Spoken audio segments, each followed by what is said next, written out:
युवाहरूको नाम भजाउनलाई, युवाहरूलाई सेन्टिमेन्टमा ल्याउनका लागि, युवा सेन्टिमेन्टमा भड्काउनका लागि जेनेरेसन जेट सजिला गर्नको लागि जेनजी भनेर चलाए। र युवाहरूले राम्रा मागहरू राखेर, युवाहरूका मागहरू राम्रा थिए, ती राम्रा मागहरू राखेर युवाहरूले भाद्र 23 गते आह्वान गर्नुभएको थियो।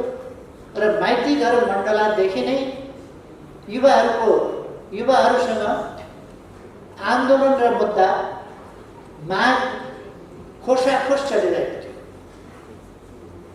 युवा जो जेनजीका नाममा आएका थिए, उनीहरूका हातबाट माइती घर मण्डलामा उनीहरू पुग्नभन्दा अगाडिदेखि त्यहाँ मुद्दा खोज्ने, माग खोज्ने, आन्दोलन खोज्ने तत्त्वहरू त्यहाँ जम्मा भइसके।